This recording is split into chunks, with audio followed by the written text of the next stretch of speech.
जय हिंद दोस्तों। हम में से कितने लोग खुश हो रहे होंगे कि मैंने अपनी ज़िम्मेदारी पूरी कर दी है। मैंने अपने डीपी पर लगा दिया है जय हिंद, इंकलाब जिंदाबाद, भगत सिंह जी के फ़ोटो स्टेटस लगा दिया है, अपनी स्टोरी अपडेट कर दी है। बस ज़िम्मेदारी पूरी हो गई, थोड़ी देर में दिन ख़त्म हो जाएगा। 23 मार्च शहीद दिवस मन गया। क्या आपको पता है कि शहीद भगत सिंह जी कितने ज़्यादा देशभक्त थे? यंग होने पर नहीं, बचपन से ही। जब वो पैदा हुए थे तो उनके परिवार के कुछ सदस्य ऑलरेडी जेल में थे, और जिस दिन उनका बर्थ हुआ था उस दिन वो सब लोग जेल से बाहर आ गए थे। तो उनकी दादी थी, उन्होंने कहा कि बड़े भागों वाला है, बड़े भागों वाला है, बड़े भागों वाला है। ये करते करते उनका नाम पड़ गया भगत। सब उन्हें भगत के नाम से जानने लगे। वही भगत जब 3 साल का होता है तो काफ़ी सारी चीज़ें देख रहा था, समझ रहा था, जैसे हमारे बच्चे देख समझ रहे होते हैं, आजकल के बच्चे देख समझ रहे होते हैं। तो वह खेत में कुछ काम करता हुआ अपने फैमिली मेंबर्स को मिला। उन्होंने पूछा कि भगत क्या कर रहा है यहाँ पर? तो भगत बोला कि हथियार बो रहा हूँ, इन अंग्रेजों को मार मार के भगाऊंगा। 3 साल का बच्चा बोल रहा था। धीरे धीरे बड़े होते हैं, एक ऐसी एज में आते हैं जिसको हम टीन एज बोलते हैं। वाह, बड़ी प्यारी उम्र होती है। माँ बाप तो ऑलरेडी सरेंडर कर चुके होते हैं आजकल के ज़माने में कि भाई टीन एज शुरू हो रही है, अब तो ये चेंजेस आएंगे ही, हम बच्चा कैसे संभालेंगे। 12 साल की उम्र में जब भगत ने देखा कि जलियांवाला बाग में क्या क्या हो रहा है, तो भगत जलियांवाला बाग जाता है, और जो उसके मन में आक्रोश और जो चिंता, भय, पीड़ा और दर्द भरा हुआ होता है, वो अपनी आंखों से देखता समझता है 12 साल का बच्चा।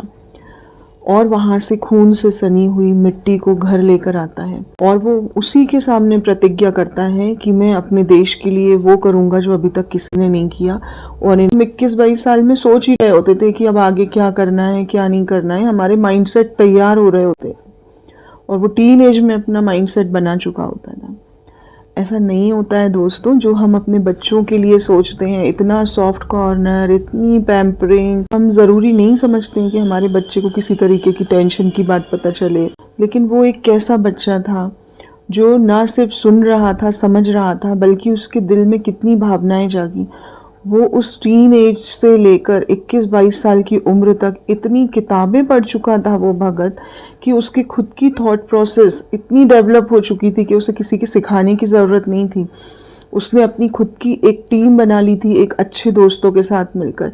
आज तो डर लगता है कि बच्चा बाहर निकला, पता नहीं कैसी दोस्ती करेगा, कितना वीक माइंडसेट है। ज़रूरी है पेरेंटिंग को बहुत स्ट्रॉन्ग बनाने की, इन्हेंस करने कि बच्चों को भगत सिंह ही बना दिया जाए।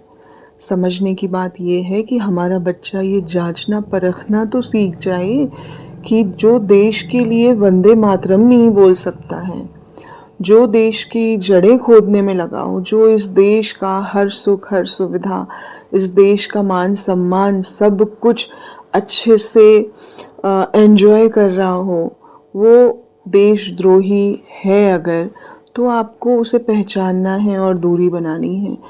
वही देशभक्ति आपकी बहुत होगी। और बच्चों को बिल्कुल देशभक्त बनाइए, धर्म से जोड़िए, और उन्हें उन जड़ों के बारे में बताइए जो इस देश को बहुत बहुत बहुत ऊंचा स्थान दिलाते हैं। तब जाकर हम इस शहीद दिवस का और उन सारे लोगों का जिन्होंने इस देश की आज़ादी के लिए बलिदान दिया है, उन सब का आभार भी व्यक्त कर पाएंगे।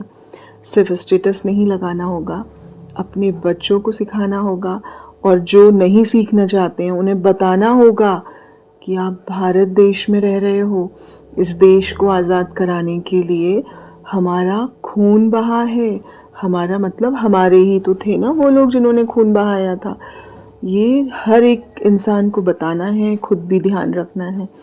तब जाके हमारा स्टेटस लगाना, स्टोरी लगाना और उस डे को स्पेशली सेलिब्रेट करना, वो ऊपर बैठ के जो देख रहे होंगे वो खुश हो रहे होंगे, शायद कहीं जन्म भी ले चुके होंगे। इंकलाब जिंदाबाद, भारत माता की जय, जय हिंद।